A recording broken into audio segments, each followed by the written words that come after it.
in configuring a budget for Jamaica. Yeah. Jamaica's first female Prime Minister, Favour Williams, opened the budget debate yesterday on March 12.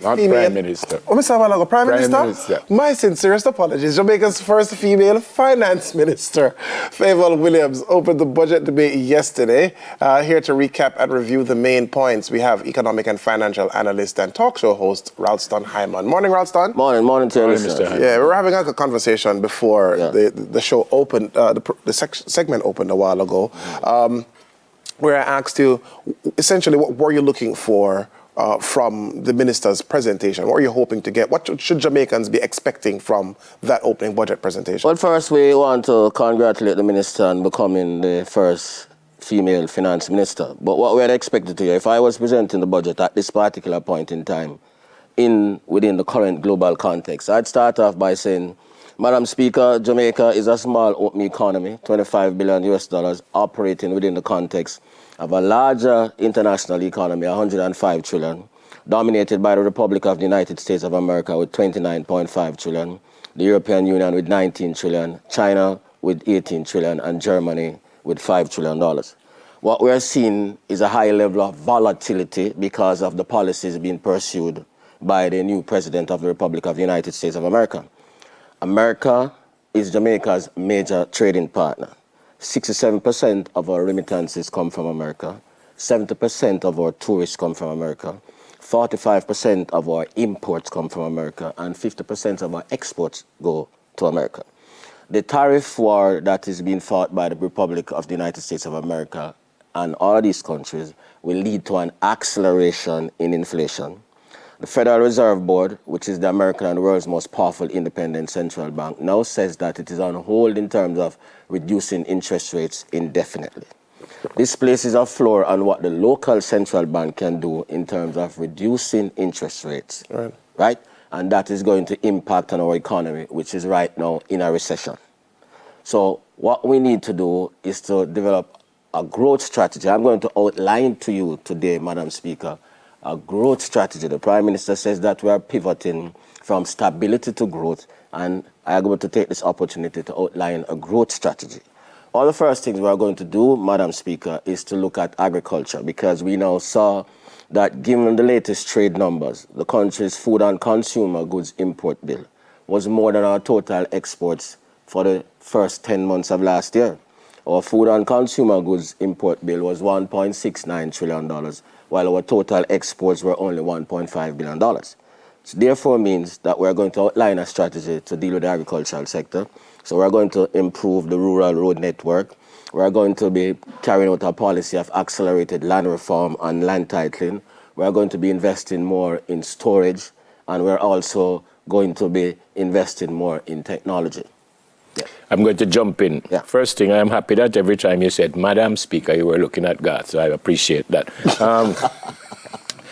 The budget, 949.5 billion of tax revenues. Explain that. Okay. Well, the minister said the budget is 1.26 trillion. It's going to be financed 949 billion in tax revenues, 4.9 billion in capital revenues, 139.8 billion in non-tax revenues, 5.6 billion in grants. Yep. That's on the income side. 5.9 in grants, but yeah. Yep. On the expenditure side, 917 billion in non-debt expenditure, 855 billion in recurrent expenditure, 354.9 billion in programs, 495.8 billion in salaries, public sector compensation. Now, the 949 billion in tax revenues implies additional revenues of 50 billion thereabouts. That's about 5%. Inflation at 5% will take care of that. So that's not a problem. Yeah, so the revenue side of the budget, not a problem. What we're looking at now is how you use the revenues. So the minister spoke about the capital budget. One of the things that we're expected to hear from the minister is what, Madam Speaker, we're going to also focus on dealing with the procurement problem. Because what we have been seeing consistently, even under the former finance minister, Nigel Clark, they always underspend the capital budget and tell us that the problem is related to the procurement process.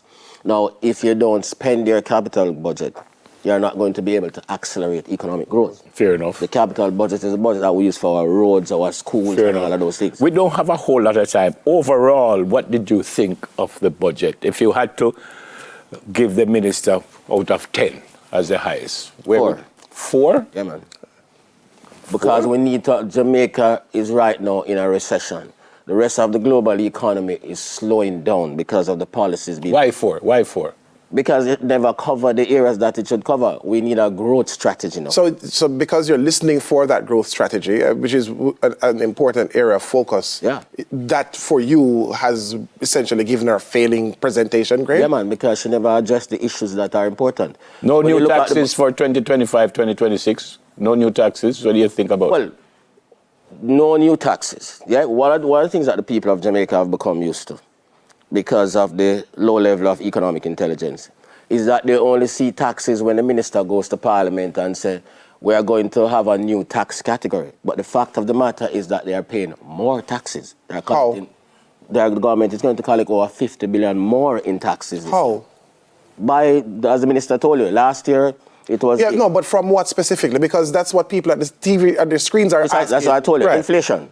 Mm-hmm. Yeah, so when the cost of the goods and services go up, 15% GCT on $115 is more than 15% on $100. Right. So the indirect taxes, that is how you collect taxes. So you don't have to name a new tax category. But doesn't that inflation still affect how the government expenditure overall too? Because Jamaican inflation doesn't exist in a vacuum. No, that's the point I'm making. Right. That's the point I'm making. So what we want, that's why we talk about growth.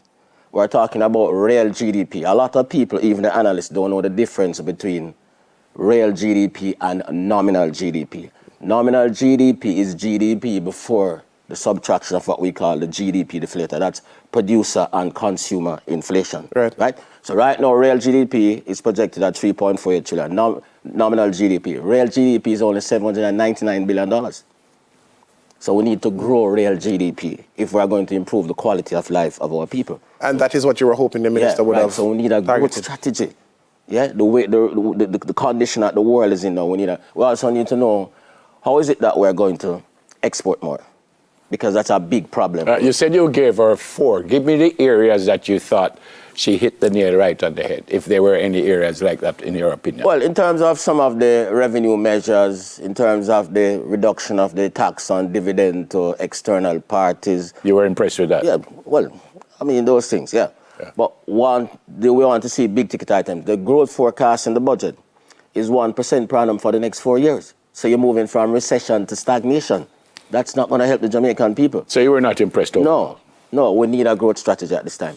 We have been doing fiscal consolidation, that's another point. We have been doing fiscal consolidation for 13 years, not for 10 years since the JLP was in power. This thing started under Peter Phillips and Portia Simpson-Miller. We need to remind the country about that. The whole process of fiscal prudence and fiscal consolidation. When we re-engage, I am a foundation member of the Economic Program Oversight Committee that was formed under Peter Phillips in May of 2013. This is when that process started. So the people of Jamaica has been undergoing this fiscal consolidation process for years. So we need to grow now. That's what we're talking about. And the international economy on which we depend is slowing down. The remittance flows that we depend on to pay for the exports, they're slowing down. 2.85 billion for the first 10 months of last year. Under Trump, they're going to slow even more. Yeah. The last budget that Dr. Clark did, were you impressed with that one? Well, what is the result of the last budget? We had 3 consecutive, so everybody knows. But give us a yes or no first. No. Were you impressed or not? No. Okay, carry on. We're not impressed. No, and I'm going to tell you why. Yeah, man, we tell you why now. We had 3 consecutive quarters of decline in the economy before Hurricane Beryl. So when we got the 3.5% decline during the 3rd quarter of last year, everybody was, I've been telling the people about that level of deceleration for months and that we're going to end up in a recession. Because if you're not spending your capital budget, you have a problem. We have to go, but some people say we're not a recession. There are other things that you have to put let me explain that. Quickly. Well, there's a difference between a slowdown and a recession. Quickly. We're in a recession. The National Bureau of Economic Research, which was created by Wesley Clare Mitchell in 1920, the greatest classical economist, tells us that a recession had 2 consecutive quarters decline in real GDP, and also we talk about sectoral diffusion. How many sectors? During the last 2 quarters, the third quarter and the fourth quarter, 11 of Jamaica's 12 economic sectors declined. The industrial sector declined by 12%. Agriculture is down by 25%. We check the numbers. So we know that we're in a recession. And the fact that you are denying a recession, that is why you have not been able to develop the policies that are necessary to take us out of But the folks who are denying the recession are intelligent people. It's not that me just get up and say. No. But we have to go. No, but they are injecting politics in the debate. We're talking about economics. Yeah. Germany is the third largest economy in the world. Germany has been in a recession for 3 years. Last week, the new German chancellor developed a 500 billion stimulus plan to invest in Germany's infrastructure to take Germany out of the recession. We certainly have to talk a lot more about this, but we have to go. Good to see you. Good to see you. Economic and financial analyst and talk show, sorry about that, Neville, host Ralston Hyman. After the break, we hear about the suit and tie initiative, so stay with us.